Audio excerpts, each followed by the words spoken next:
A very little quiet reflection was enough to satisfy Emma as to the nature of her agitation on hearing this news of Frank Churchill.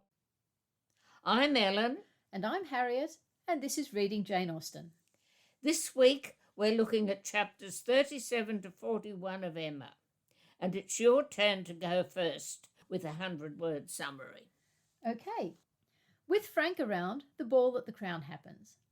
Mr. Elton pointedly doesn't dance with Harriet, but Mr. Knightley does, and Emma is grateful. Harriet is accosted by a woman and children, and Frank helps her. She burns her keepsakes of Mr. Elton and tells Emma she likes someone else. Emma thinks it's Frank, but they don't name names. Frank mentions Mr. Perry's plans for a carriage, which only Miss Bates and Jane knew about. Mr. Knightley suspects something between Frank and Jane, particularly during a game with alphabet letters. He tells Emma of his suspicions, and she laughs. Right. Frank Churchill pays a brief visit. Mrs. Churchill moves her party to Richmond. The ball at the Crown takes place, where Mr. Elton publicly avoids dancing with Harriet, and Mr. Knightley rescues her. Next morning, Harriet is frightened by a group of rough travellers, but saved by Frank Churchill. Harriet then destroys her most precious treasures. Emma believes Harriet has transferred her affections to Frank, but determines not to discuss the matter. On an evening walk, Frank reveals surprising knowledge of local gossip. They then play a guessing game, and Mr. Knightley suspects a secret pact between Frank and Jane. Emma rejects his view. We've covered it very differently. We picked up on most of the same plot points, though, and the stuff you put in that I didn't was stuff I did have in my first draft that I then had to cut out for word count reasons. Yes, you gave a lot more detail about the blunder and so on. Yes. Yeah. So these chapters are the start of Volume 3, and Volume 3 is so full of events. Everything is building up, coming to a head in this summer. The thing that I felt about what we were looking at today was the two narratives. When you're working out, as we're reading it now, who knows what and what is happening behind the scenes, and the demand Jane Austen is making on her readers to keep three narratives, what Emma thinks, what Mr. Knightley thinks, what's actually happening in our heads. Throughout most of this. Yeah. And so many little pieces just dropped of Frank and Jane and the Bateses, dropped all the way through. Has the first reader caught up yet? Or I think she's assuming they're up with Mr. Knightley at this particular point. Well, I've been listening to the podcast Pod and Prejudice, and the basis of that podcast is one of the hosts has read the books before and the other one hasn't. And so she is coming to it all cold. So it's been really interesting listening to that and hearing her think about what's happening. And she did pick up quite early on there'd been something between Jane and Frank. She didn't know what. She thought maybe they'd got together and split up. She wasn't really sure, but she just, from quite early on, she picked up on the hints that there was something going on. Yes. I can't remember whether I did or not. Probably not, because I'm not a very attentive reader. But I think it is fair to say that many readers will probably be in the Mr. Knightley situation by now. And if they're not, well, we're being given it now, but we'll get to that in a minute. Yes. So chapter 37.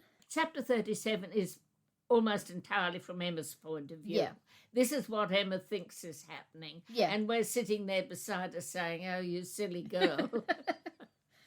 We also get this thing of the Churchill party have moved to London, but then London isn't any good, so then they moved to Richmond. And I love how enthusiastic Mr. Weston is about it. You know, first of all, they didn't arrive in London as soon as he expected, but then they moved to Richmond, and Richmond is so much better because Frank can just drop in. It's only an hour's ride, and that's nothing to someone of his age. Yet we've got this story charging through it. But Jane Austen is also keeping the other characters alive, mainly through comedy. We get the comedy of Mr. Weston's enthusiasm and continual reinterpreting of everything. We also get quite a number of nice little pieces of Mr Woodhouse. Yeah. Oh, of course, one thing we do get is that when Frank is in London and comes to Highbury and goes to Randalls and to Hartfield, it says there was a restlessness about him.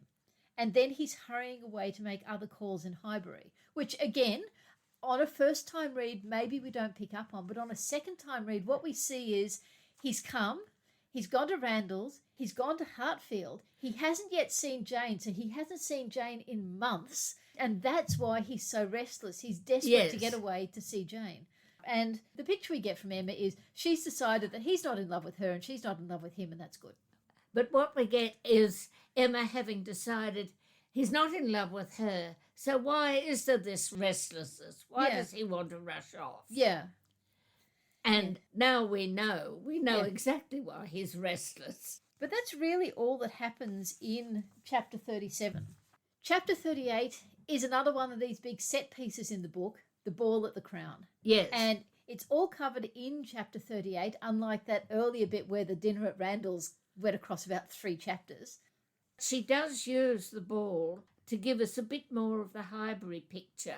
Mr Weston has invited all these people. An old family he knows turns up, and the cousins turn up, and some new names get thrown in. I think we might have heard Gilbert before, but there's definitely Otway as a brand new name of people turning up.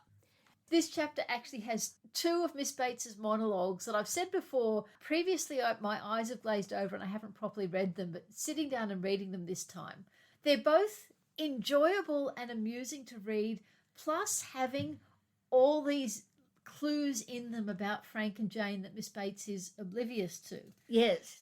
The first one, which is 658 words when she first arrives, and it's another case of what I talked about before that I noticed and then realised John Mullen had also pointed out, that it's not really a monologue. Parts of it are a conversation, you just don't hear the other side. Yes. It's like hearing someone on the phone and you're not hearing other people talking. And that's where you get to meet some of these other people who are there. How do you do, Mr Richard? I saw you the other day as you rode through town. Mrs Otway, I protest, and good Mr Otway, and Miss Otway, and Miss Caroline, and Mr George, and Mr Arthur. I assume all of those are the Otways. Yes. Quite a large family. Well, they've got quite a number of teenage plus children. Yeah. But the second monologue is, I think, the really important one in terms of the Frank and Jane plot. It's 547 words in total. It's as they're going into supper. And we learn that she wants Jane to put her tippet on, and Mr Churchill is there and he helps her put it on. We learn that through the monologue. And then later on we learn that Frank is taking them into supper. Yes. And yet, when Miss Bates talks about the people who Jane danced with, she doesn't mention Frank, unless he only danced with Jane when Miss Bates was off going back to put her mother to bed. No, I hadn't noticed that. Yeah. Yes. Yeah. The other thing I love in that one is Miss Bates's description of going back and seeing her mother and the fricassee of asparagus and sweetbreads she wasn't allowed to eat. Just as we get so many lovely pictures of Mr Woodhouse, we get so many lovely pictures of Mr Weston. In this case, that he invited Emma to come early to just check everything, and then it turns out he's invited half the other people to come early. Yes. That sort of fits in with what I was saying. You know, the build-up of her 3 comic characters. Yeah. Well, this is just something that I've been thinking on and off about Mrs Elton. That why, when Jane is being so useful as someone for her to cart around, is she so desperately keen to get rid of her? I think it's so that she can say, I did this. It's so she can say, I did it. But she isn't much of a plotter in that case. If she's going to sort of, get rid of her main banner. Yeah, true. Then we get this bit at the ball that Emma had kind of thought of it as her ball. The social customs mean that Mrs Elton, as the newly married bride, has to lead the ball. I did love the bit where it says, it was almost enough to make her think of marrying. Mrs Elton had undoubtedly the advantage of that time. Yes. Then we also learn that Mr Knightley isn't dancing, which Emma is kind of disappointed by because she doesn't like seeing him with all the old people. That's where we get her thoughts about, in a sense, how physically attractive Mr Knightley is. Yes, I highlighted that actually. It says, his tall, firm, upright figure among the bulky forms and stooping shoulders of the elderly men was such as Emma felt must draw everybody's eyes. Well, Yes. it's certainly drawn her eyes. Yes. And then, of course, there's the bit where Mr. Elton doesn't ask Harriet to dance with him. Yes. And it's really mean. He does it as a public demonstration.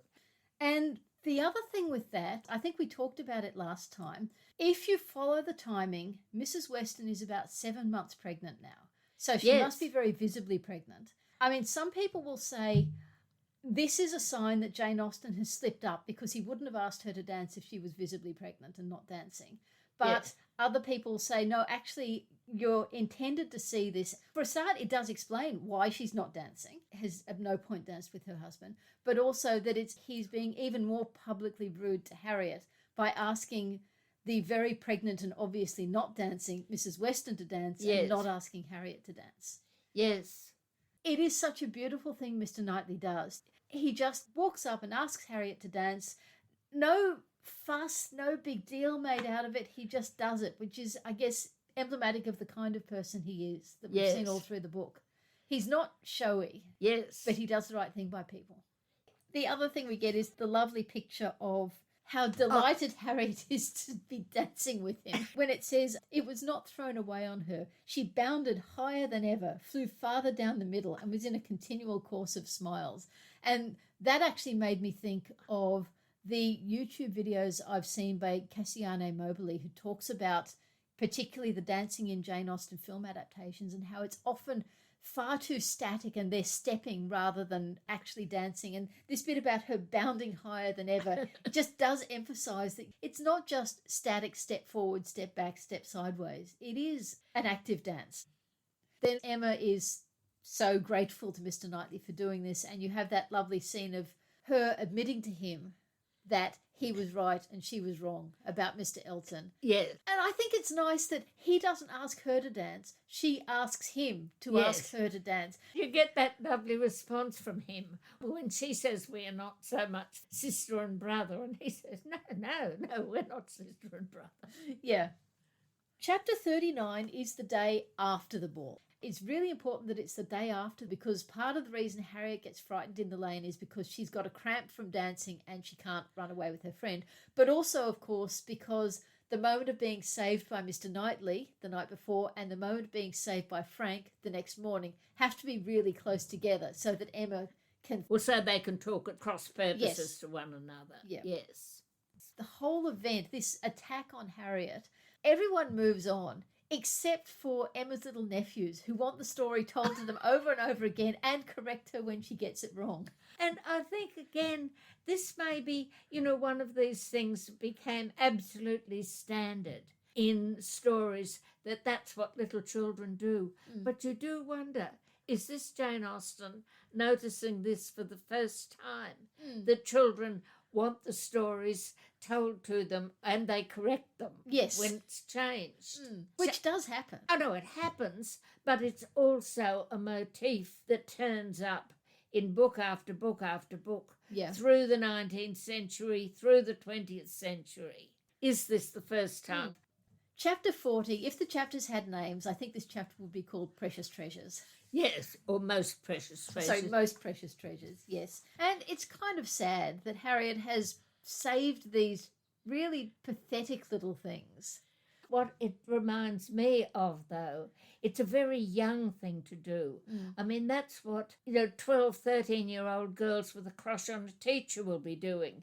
But to me, again, it's something that possibly Jane Austen saw for the first time. And people loved it then. Do you remember one of the comments on the book? Yes, I've just pulled up the list of comments that Jane Austen collected. And there was a really nice one from Mrs. C. Cage, who wrote to Fanny, which I guess is Jane Austen's niece, Fanny. Yes. She said she likes it so much, and I was nearly killed with those precious treasures. They are unique and really with more fun than I can express. Yes. So she feels that was something she'd never seen before in a book, that sort of thing. Which puts it into perhaps Jane Austen started something. But the other thing I noticed with this is when Harriet is talking about the little end of pencil that she has, and she says it's because he wanted to make a note when Mr. Knightley was talking about spruce beer. And Emma says, "Oh, yes, I remember it. Mr. Knightley was standing just here, was not he?" So again, we're getting another strong hint that she is very aware of Mr. Knightley. Well, we've seen up till now this arguing relationship, Yeah. but we're getting more and more hints that Mr. Knightley is physically significant for her, not just a sparring partner. Yes. Yeah, we got it in the last chapter, and now we're getting it here as well. We've also got this misunderstanding between Emma and Harriet about who Harriet has fallen for. Yes. And I think when you compare it to Emma's behaviour over Mr. Elton, the advice she gives to Harriet this time is actually very good advice. She is saying, observe for yourself, make your own decisions, see how he is around you. Now, admittedly, she doesn't realise just how great the social disparity is, but she is still cautioning Harriet that, yes, it's possible, but don't assume. I mean, actually, Yeah. Frank Churchill is going to end up at least as propertied Yeah, as Mr. true. Knightley. Yeah. But then she also makes the point that however it ends, raising your thoughts to him is a mark of good taste which I shall always know how to value. She's being a little bit superior to Yeah. Harriet, but she always has been. That's been their relationship. Yes. And I just think you can't say that Emma hasn't learned, because Emma has learned. She's still making mistakes. She's Yeah. still getting things wrong, but she is really, really monitoring her own behaviour this time and trying to do the right thing by Harriet in a way that she just didn't with the Mr. Elton thing. One of the things I found interesting about this passage is, okay, we've nearly solved all these problems of what did Frank Churchill do, so we're thrown with a new one. Yeah. Who is Harriet in love with? Actually, there were no real hints that it's Knightley rather than... Well, I think, again, it depends on how attentive a reader you are, on if you pick up on these things. If you take the view that if Emma thinks something, then she's probably wrong. Yes. You know, there are all these things that can feed into it. I think there's the other thing there that isn't what Mr. Knightley did. A much lovelier thing than Frank just turning up Yeah. and saving And if you look at the actual wording Harriet uses, where she says, from perfect misery to perfect happiness, that Yes. is much more a description of the ball than Oh, it is of completely, what happened in the yes. lane. Yes. Chapter 41 is really an example of what I was talking about earlier, with everything starting to come to a head in this summer. Yes. Because this is where you've got the discussion about Mr. Perry, and then you've got the alphabet game. But also the really interesting thing in chapter 41 is you get this big chunk of stuff suddenly throughout all the book, either directly or indirectly. Everything has been seen through Emma's perception or filtered through Emma. Suddenly we're seeing exactly what Knightley is seeing. That was exactly what I had written down, that Yeah. we've got this change in point of view. But whereas before we had Emma thinking she knows what's happening, while the reader knows or suspects she's wrong, in this one we've got Mr. Knightley guessing the truth. What I found fascinating, this is the socially fascinating, that first piece where Mr. Knightley notices Frank and Jane exchanging glances, or Frank glancing at Jane, Yeah. that is at a party where Emma isn't there. It sounds as though that's a party that the Eltons are giving in return for the Randalls party. And Emma was at the Randalls party, but she's not at this one. Okay. And it doesn't look as though Miss Bates is either at that party. It's a party where Mrs. Elton is excluding Emma Yeah. and including Knightley. The return is to the Westons, but she decides to invite Jane and Mr. Knightley, not Emma. I think another thing you can notice in that one, though, is she's almost being a bit funny about Mr. Knightley. She writes about Mr. Knightley's feelings as though they're getting stronger and stronger, Yeah. and almost exaggerated. You know, with great indignation did he continue to observe him, with great alarm and distrust to observe also his two blinded companions. He was a little while in doubt. A variety of evils crossed his mind. Interference, fruitless interference.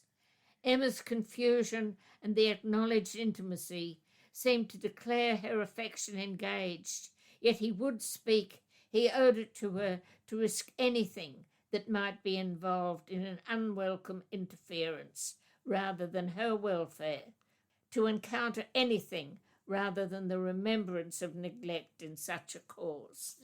What struck me was that, and I didn't go back and do an exact comparison, but that seemed like an echo of the previous chapter where Emma was debating with herself whether or not to say anything to Harriet, and decided that she would be circumspect, but she would talk to Harriet because she kind of owed it to Harriet. And because she would regret it if she didn't. And now Mr. Knightley is feeling the same thing in connection with Emma. Yes, but somehow the strength of Mr. Knightley's feeling comes through very, very strongly in that. And really, the language is perhaps a bit extreme in the evils and outrageous and so on. But she builds it up beautifully, his feeling about it all. Yeah. The whole Perry thing starts out kind of weird because you don't know what's going on until suddenly Miss Bates pipes up and says, "Oh, yes, we knew about it. Jane, don't you remember?" Up until that point, you're almost thinking, why is this here? Until you know that Miss Bates has, that it's a real thing that Miss Bates knew about. It's kind of strange that it's there, but then it goes on to the alphabet letters where it follows through with him giving the letters blunder to Jane. Yeah. And again, you get Harriet then spoiling it for them. Yeah. Well, Harriet getting the letters, but having to ask Mr. Knightley to help her unscramble them. Yes. Just in case we'd forgotten that Harriet really isn't all that clever with this sort of thing. Yes. And then it moves on to that other bit of plot of the whole Dixon thing. And Frank bringing out Emma's worst side because he gives the letters to Emma and she does laugh about it. You kind of see she knows she shouldn't, but she's still engaging with him. But then he goes and does it to Jane, which is just cruel. And Jane responds with such dignity. But the very, very strong blush. Yeah. She's embarrassed. She's angry with Frank, but her response is so controlled. It's really just so awful with Frank. Yeah. He's being absolutely horrible to the girl he really likes. Yeah. All the way through this Dixon thing with Emma, she probably would have moved on from it completely by now if it hadn't been for Frank. Yes. But I guess for her, it's kind of like this private joke that she has with Frank that's kind of a little bit disgraceful, but it's also private and special and a connection she has with Frank that she kind of likes, that she's got this private joke with him. But then when she tells Mr. Knightley she knows all about it, she knows what Frank... I mean, she's so wrong. Yeah. The final thing is that Frank tries to give Jane another set of letters and she won't unscramble them. And apparently the Austen family tradition is that the letters he gave her at the end were pardon. No, I think I tended to assume he might have said sorry, but pardon makes a lot of sense. Yeah. Yes. It is all leading up to Box Hill when they're having that completely public and yet at the same time completely hidden fight with each other. You can see she's so angry with him now that she won't even unscramble the next set of letters. Yeah. She's been so dignified in simply saying, "I did not know proper names were allowed." Yes. She's not letting anything come through, but she's also not going to engage with him any longer. She's not giving him the chance to say sorry, and yes, I don't think he deserves that chance at that point anyway, but yes, particularly in such a minimalist sort of way. You just so feel for Jane in that scene. Yes. Favourite sentence? The one I'm going to go with, it's not a funny one at all. Yes. I did have some funny ones out of the chapter, particularly the one about Miss Bates saying, "I am a talker, you know." Oh, right, yes. But it's Mr. Knightley talking to Emma after she's revealed how wrong she was about Mr. Elton and how bad she feels about it. And he says, "Not your vain spirit, but your serious spirit. If one leads you wrong, I am sure the other tells you of it." And it is a little bit patronising, as I think much of Mr. Knightley's relationship with Emma can be. But I do like the fact that, first of all, it shows that he does see that she is well-principled, if mistaken, but also it's a reminder to the reader that she does have all these faults, but underlying all of that, there is a solid foundation of well-principled goodness. Right. Mr. Knightley must take his seat with the rest round the large modern circular table which Emma had introduced at Hartfield, and which none but Emma could have had power to place there and persuade her father to use instead of the small-sized Pembroke, on which two of his daily meals had for 40 years been crowded. The reason I've chosen that one is because at the stage when I was buying a certain amount of early Victorian furniture in London, a table was shown to me and it had Pembroke table written on it. Mm. And I remembered that sentence, so I bought it. This, fortunately, was before Victorian furniture really went up in price. And it came out to Australia. Well, later we could do an Instagram, perhaps, of our table, because a lot of the ones, if you look it up on the internet, end up being an oval table, whereas ours ends up being a square table. Yep. And ours got a bit battered in being moved. Okay, so that was those chapters.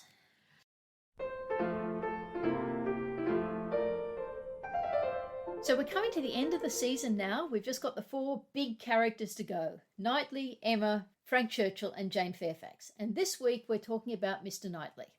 I know for a lot of people, Mr Knightley is their absolute favourite Jane Austen hero. He's never really been mine. It's not that I dislike him or anything, but I've always found him just a little bit kind of dull. And thinking about it, I just today realised why that is. He doesn't make any mistakes. He doesn't mess up at all. Edward Ferrars has messed up. Darcy certainly messes up. Captain Wentworth messes up. Colonel Brandon arguably doesn't, but he did mess up in his past. Yes. So the only other one who really doesn't mess up at all is Henry Tilney. And I actually have a lot of opinions about Henry Tilney, not all of them positive, but I'll save that until we're talking about Northanger Abbey. But Mr Knightley is just... He doesn't need to learn anything throughout the book except his own feelings. He doesn't need to reflect on his behaviour and change it. He is at the end what he was at the start. And maybe that's one of the reasons I find him a little dull. What I find fascinating about Mr Knightley is he seems to be Jane Austen's favourite hero, but he also seems to be representative to her of what she admires about her country. If you notice, the word English keeps cropping up and cropping up. When the two brothers meet, we get this passage. "How'd you do, George? And John, how are you?" succeeded in the true English style, burying under a calmness that seemed all but indifference the real attachment. She's being so pro-English. She's also very pro that belief the English have, that they don't express emotion. Whether it's true or not, they always believe that people... I think it's Somerset Maugham saying, what can you do with a play about English people? When they're feeling something, they just turn round and poke the fire. But she's admiring that a bit more. Then there's a little passage where Mr Knightley, in effect, says the English are better than the French when he's describing the word amiable. Mm. He may be very amiable, have very good manners, and be very agreeable, but he can have no English delicacy towards the feelings of other people. Nothing really amiable about him. But perhaps even more importantly, you get that piece... It was a sweet view, sweet to the eye and the mind. English verdure, English culture, English comfort, seen under a sun bright without being oppressive. What I got fascinated by noticing was Mr Knightley sort of stands for England. He's the grand English squire. But she's also very pro-England in this book, as distinct from a lot of the others. I did a search for the word English through the earlier books, and I couldn't really find it. You know, in Persuasion, it comes up quite a lot, but not this, well, I suppose you could almost call it chauvinism that comes through in Jane Austen in this book. She thinks everything English is just that little bit better than other places. That actually kind of leads into something that struck me. It was when I was listening to the commentary of the 2020 film version of Emma, and the director said, Mr Knightley believes in the class system and is probably just as much of a snob as Emma, but he has compassion for people.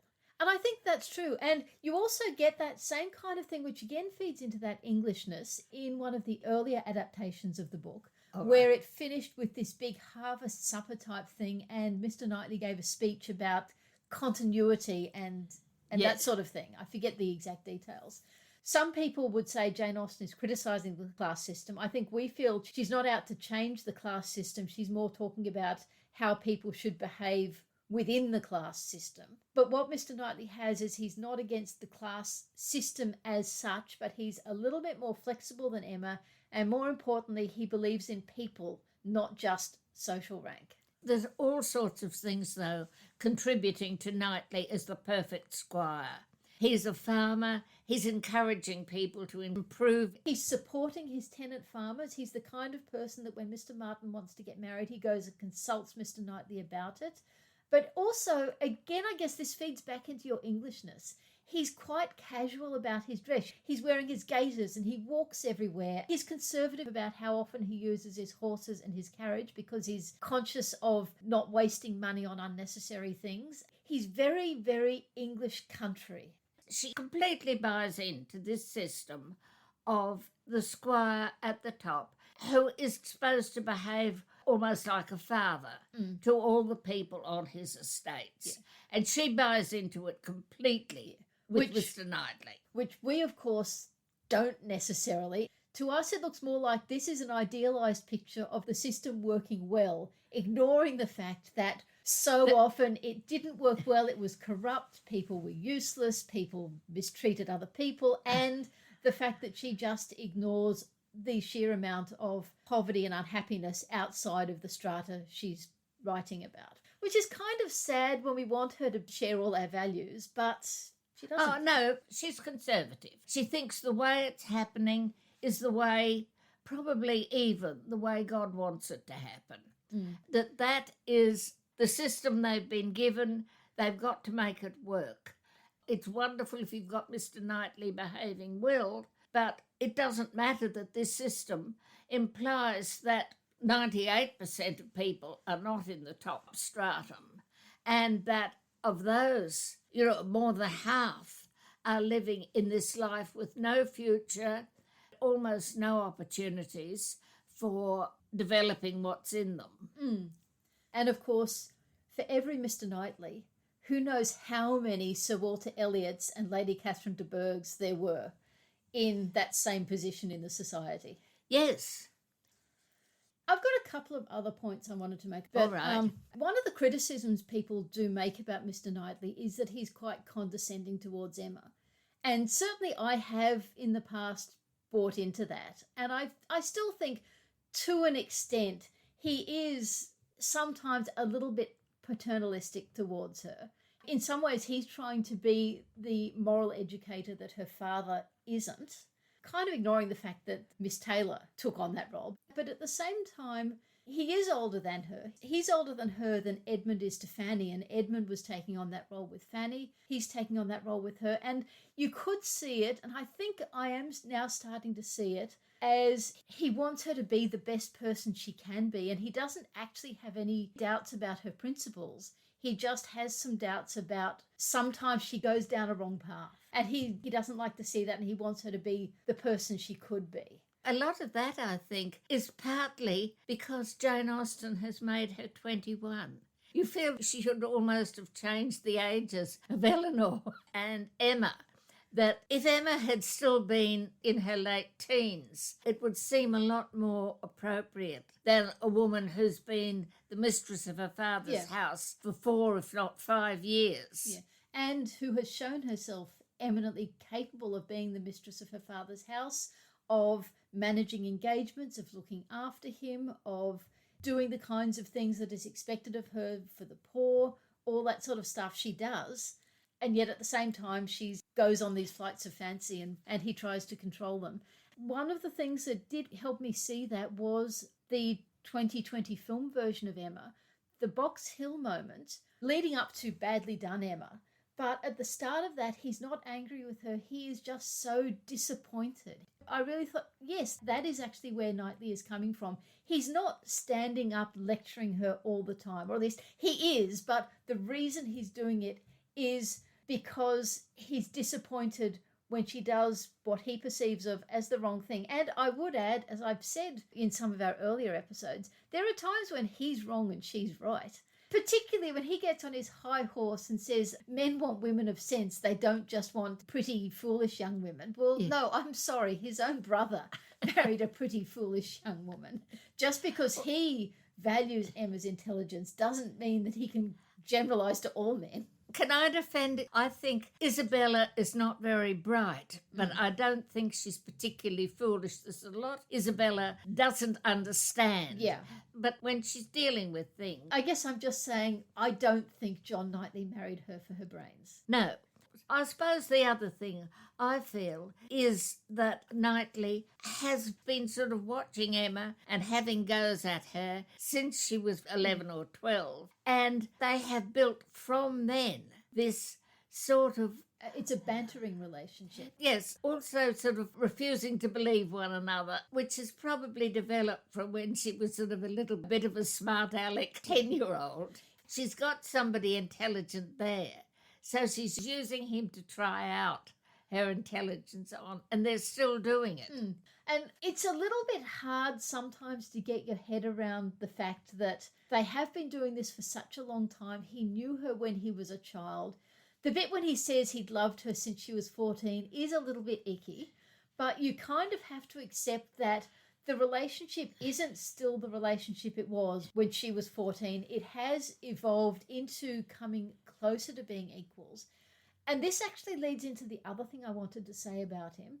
And I think this is probably one of the biggest reasons so many people do put him as their favourite hero, is I think of all Jane Austen heroes, he is the only one who gets a fully fledged verbal declaration of love. Most of the others, it's either completely off the page. Yes. It is with Edward, it is with Edmund, it is with Colonel Brandon. With Darcy, you get little bits, but it's a tiny bit of speech followed by a long chunk of description. Whereas with Knightley, I just like to read it out because there's a couple of things I want to unpack in it. Right. He says, "I cannot make speeches, Emma," he soon resumed, and in a tone of such sincere, decided, intelligible tenderness as was tolerably convincing. "If I loved you less, I might be able to talk about it more. But you know what I am. You hear nothing but truth from me. I have blamed you and lectured you, and you have borne it as no other woman in England would have borne it. Bear with the truths I would tell you now, dearest Emma, as well as you have borne with them. The manner perhaps may have as little to recommend them. God knows I have been a very indifferent lover. But you understand me. Yes, you see, you understand my feelings, and will return them if you can. At present I ask only to hear, once to hear your voice." And I just think I would probably put that higher than Wentworth's letter in terms of your emotion. Apart from anything else, it's face to face. Yes. And a couple of other things I wanted to pull out of that. One is the, "If I loved you less, I might be able to talk about it more." Well, when I was looking at different pop culture modernisation versions of Emma, there were several that picked up that line and used it as the title. Yes. But the thing that really struck me when I was rereading this most recently is the bit where he says, "You have borne it as no other woman in England would have borne it." I think it's really, really important that he uses the word woman there. Their relationship has moved from Emma being a child or Emma being a teenager or Emma just being someone he has to lecture. He is now saying she is a woman. She is his... Well, I don't know if he's saying she is his equal because, of course, men and women weren't viewed as equal in those days, but he is putting her on the level of a woman he would marry, not a child he is educating. And it is after that you get that bit about him having loved her since she was 14, which is just icky.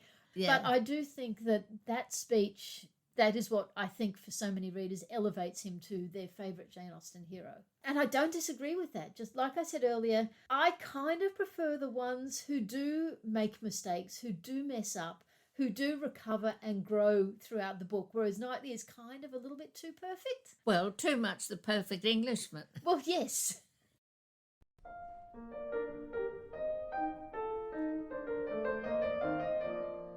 Well, for this session, I've chosen to talk about an aspect of Regency life that only really surfaces in Emma: poverty and the labouring classes.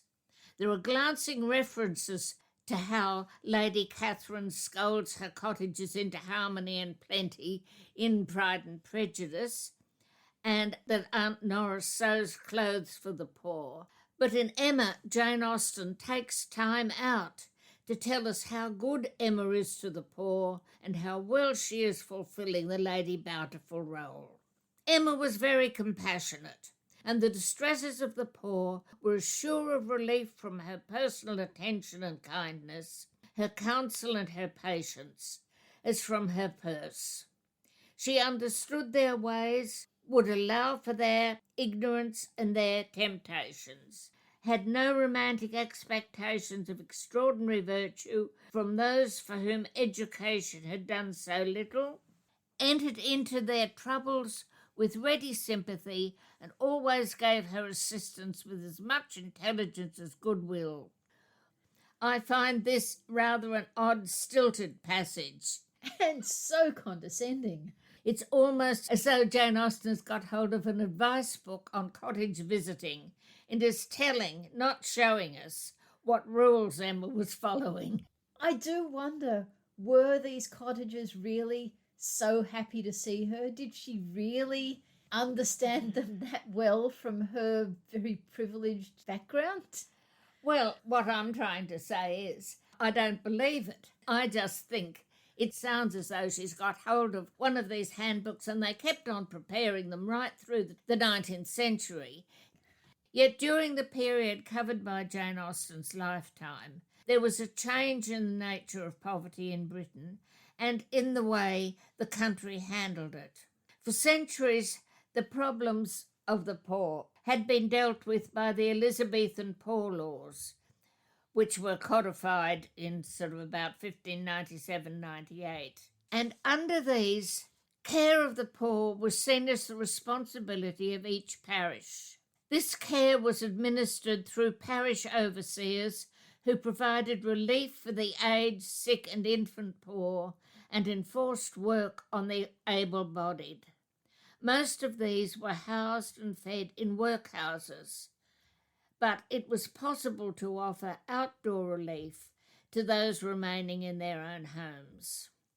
All this was paid for out of the poor rates that would be decided by the parish council, which in Highbury, as I mentioned in an earlier piece, was composed more or less of the men who belonged to the whist club at the Crown. In Emma, Miss Bates refers to this outdoor relief, which it seemed was applied for through the vicar of the parish. This is Miss Bates talking. Mr. Elton was called out of the room before tea. Old John Abdy's son wanted to speak with him. Poor old John. I have a great regard for him. He was clerk to my poor father 27 years. And now, poor old man, he is bedridden and very poorly with the rheumatic gout in his joints. I must go and see him today, and so will Jane, I am sure, if she gets out at all. And poor John's son came to talk to Mr. Elton about relief from the parish. He is very well to do himself, you know, being head man at the Crown, ostler, and everything of that sort. But still, he cannot keep his father without some help. And so when Mr. Elton came back, he told us what John Ostler had been telling him. I'm reading these long passages, but these are the only bits in Jane Austen that really talk about. Yeah. John Abdy, being sick and old, would have belonged to the class traditionally entitled to outdoor relief. But during the last decades of the 1700s and the early decades of the 1800s, there was a large increase in the numbers of families that were poor not because of age or ill health, but because their incomes fell, at least for parts of the year, below subsistence level. In consequence, it was made legally possible for parishes to offer outdoor relief to families of this sort. This was known as the Speenhamland system. It's a very long time since I read the proper academic arguments on the causes and effects of the Speenhamland system. I don't, I'm afraid, know whether this increased poverty was caused by the Napoleonic Wars, by the enclosures and the agricultural revolution, or by the increase in population. Or by a combination of all of them. What I have noticed, however, in my reading of fiction set in the early 1800s, is the kind of charity that gentry families supported was changing. In the 1600s and early 1700s, they tried to make life easy for the old but worthy poor, people like the 12 bedesmen in Hiram's Hospital, in Trollope's The Warden, who were worn-out gardeners, decrepit grave diggers, or octogenarian sextons, and who thankfully received a comfortable lodging and 1 shilling and 4pence a day. Or else they made provision for orphans by opening charity schools for both boys and girls. But around 1800, there seems to have been change. In novels set around that date, the benevolent gentry are shown as initiating schemes that benefited the able-bodied poor. They built model cottages to replace ramshackle huts on common or waste ground. They divided certain fields into allotments where agricultural labourers could grow potatoes and other vegetables for their families. And they began to open schools available to all the labourers' children. These schools grew out of the Sunday school movement. Its origin is usually credited to Robert Raikes, who in 1789, inspired by the current evangelical movement, gathered together poor children from his neighbourhood on Sundays, divided them into groups, and organised volunteers to give up part of their Sundays to instructing a group in the Bible. Many of these volunteers came to feel the children's progress was hampered because they couldn't read the Bible for themselves, and began to teach them to read. In many places round the country, however, organisers felt this took up too much of the volunteers' time and began to raise money to set up weekday schools with a paid teacher and a dedicated classroom. At first, these schools attracted a good deal of criticism from landowners and farmers, and even from certain bishops. They were accused of educating the poor above their station, making them unfit for the work they were to do, and laying them open to the propaganda of radicals. The school's promoters denied this. Hannah More, who in 1789 set up schools for 500 children in the Cheddar area, wrote that her schools taught only such courseworks as may fit them for servants. She told the Bishop of Bath, "I allow no writing for the poor. My object is to train up the lower classes in habits of industry and piety." That's an interesting perspective. This is how extreme the criticism was and how radical she felt she was being. Of course, once they could read, they could all teach themselves to write. The brief histories I've read of this movement tend to stop giving detail at this point, leaving you with the impression that the schools were run by committed evangelicals and disapproved of by mainstream Anglicans. They then report, that's these histories then report, that by 1813 there were 2 school systems in place. The national schools, promoted and supported by a charity called the National Society for Promoting the Education of the Poor in the Principles of the Established Church, and the British schools, run by nonconformist churches, that is, Methodists, Presbyterians and Baptists, through the British and Foreign School Society for the Education of the Labouring and Manufacturing Classes of society of every religious persuasion. These accounts also tell you that in the 1830s, schools affiliated with these societies began to receive government subsidies. What they don't tell you is when these schools stopped being regarded as a dangerous fad of the extreme evangelicals, and when the wives of conservative clergy and landowners like Edmund Bertram and Darcy saw it as part of their duty to found and support village schools. And this is where Emma is fairly helpful. Mrs. Elton is complaining about the amount of parish work that falls on Mr. Elton. I do believe, she continued, this is the most troublesome parish that ever was. We never heard of such things at Maple Grove. Your parish there was small, said Jane. Upon my word, my dear, I do not know, for I never heard the subject talked of. But it is proved by the smallness of the school, which I've heard you speak of, is under the patronage of your sister and Mrs. Bragg, the only school, and not more than 25 children. We know that, like Mrs. Churchill, Mrs. Suckling does everything that any other fine lady ever did.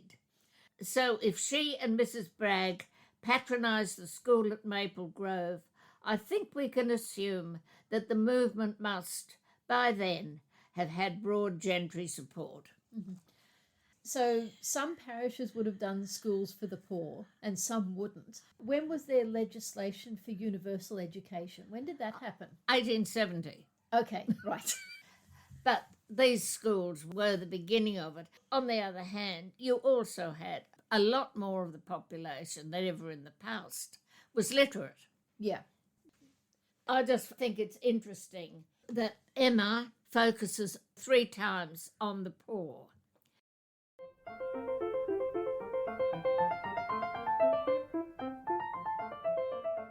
For pop culture this time, I'm going to be talking about the other web series that was done of Emma.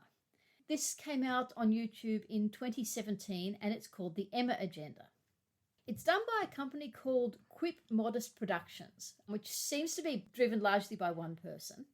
And one of the things they really focus on doing is gender diverse versions of classic works. This is set amongst a group of college students. Emma has said she's in her sophomore year. Harriet Smith is her roommate and is a computer science major. Robbie Martin isn't at college. He's an improv performance artist, which is why Emma looks down her nose at him. Yes. Taylor Anderson is older than Emma and she's just got into med school. Phil Elton is another student who chats up Emma and she thinks he just wants to be friends, and because he's a computer science major like Harriet, she thinks that they would work well together. And Hetty Bates is the same age as the others rather than being an older generation. So from what I've said, so far, so cisgender straight characters. Although it does actually emerge in the course of it that Harriet and Hetty and April, who is Mrs. Elton, all of those characters, it emerges are bi. However, Jordan Knightley is a friend of Emma's who is female and gay. She is a bit older than Emma, and she very much fills the Mr. Knightley role. Then you have Jane Fairfax. And it's really interesting, I think, what they've done with the Jane Fairfax and Frank Churchill story, because Jane Fairfax is John. He is Hetty's cousin, and he is a boy that Emma dated when she was back in high school. He was at another college further away. He's come back to this college for reasons unknown, and Emma thinks it's because he was having a relationship with a teaching assistant. Taylor Anderson, who is Miss Taylor, is moving in with her boyfriend, Randall Weston. Lincoln is Randall's stepbrother, and Emma has him as friends on Facebook, but has never actually met him. Lincoln is played by a trans actor. The character is also trans, but this is alluded to once very briefly. It's not like a big thing. So what's happening here is that John, who, remember, Emma dated when they were at school, has realised that he is gay, and he and Lincoln are dating, but because John hasn't told anyone he's gay, John wants it to stay secret. So Lincoln is respecting that. And they do actually make this pairing between John Fairfax and Lincoln Churchill. I do think they do a really clever job of changing the gender but still making it work. And one thing they don't do is there's no mystery at all in this case. Fairly early on, you get a sense that something is happening, but then you start getting scenes directly between John and Lincoln. So there's no mystery. You actually see, as it happens, how their relationship is working. And I really liked that. It is a mystery to some of the other Oh, characters. yes. The other characters don't know about it, but we, the audience, do know about it. So we get to see why Lincoln, as in Frank, is behaving the way he is. Because what you get is that he is respecting John's desire to keep it private, Yes. but he is frustrated by it. He is made unhappy by it. And that is why he starts flirting with Emma. And they know from Emma's videos that Emma thinks he is interested in her. And so then John, as in Jane, gets unhappy with Lincoln because he doesn't like the way Lincoln is messing Emma around. And then that's making John unhappy because John is also feeling disrespected. And so you actually see their relationship kind of starting to unravel under the tension they're both feeling over it. So I actually did really like that side of things. Just from what you were saying about them there, what they left out was that Frank had a reason for silence. Yes, they didn't include that. They were aligning it to what I guess is probably a very real situation of someone trying to have a relationship while still being in the closet about their sexuality and the pressures that puts on that relationship. And I found that both very interesting and given more weight than most of the other productions did to the Jane and Frank story, whereas most of the other productions had a lot more focus on the Harriet, Mr. Elton story. And this did, and it had a lot of touch points with it, but I didn't think they did anything as interesting with it. They just kind of mapped it to the book, modernizing things. Although one thing they did do, I guess to give everyone a happy ending, after the Mr. Elton character takes up with another person, she subsequently becomes a nicer person, breaks off with him, and because, as I said, both Hetty, Miss Bates, and her, Mrs. Elton, are both bi, they end up together. So that's a nice happy ending for them. But of course, the other thing is this whole thing, you've said that Emma is clueless about how society works. And I picked up on that when I was talking about Clueless, the movie, where Cher says I had been completely clueless. In this, the biggest thing Emma is clueless about is she doesn't recognize her own sexuality. For most of it, she believes that she is completely straight. She's never been all that interested in boys, except maybe Lincoln. But she's never actually thought, could I be gay? Could I be bi? Yeah. And then, unfortunately, I didn't write down the quote, but it is exactly the same as in the book. When she thinks Harriet might get together with Jordan, she suddenly realizes that Jordan can't date anyone except herself. And so the whole thing is about her suddenly having this realization about her own sexuality. She's not straight, she's not bi, she is gay. So again, I thought that was an interesting way of picking up on something in the book, but giving it a whole different slant because of this interest they have in retelling classic stories in a very gender diverse way and picking up on modern issues that reflect the ones of the past, but at the same time are completely different. So I wouldn't say this was my favourite adaptation of Emma. But perhaps what you're trying to say is it's perhaps the cleverest or the most original. I guess what I would say is some aspects of it did make me think about the book in a different way, whereas Emma approved, while in every way a slicker production, I didn't feel really made me think or reflect on the book, and this one did. But having said that, I still didn't think objectively it was as good a production. The performances weren't universally good, although some of them I did like, but I am glad I watched it. There were times going through it I felt certain episodes, and episodes are only 3 or 4 minutes long, and some of them felt like a bit of a slog just to sit through, but some of them really, really did engage me.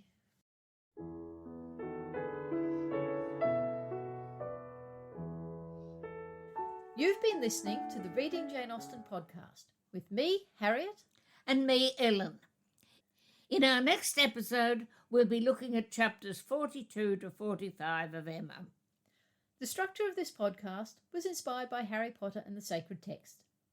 Our music is Creative Commons performances of pieces Jane Austen might have listened to. You can find us on our website, readingjaneausten.com. Our Facebook is Reading Jane Austen, And our Instagram is reading_Jane_Austen. You can email us at readingjaneausten.com or rate and review us in your podcast app. We hope you'll join us next time.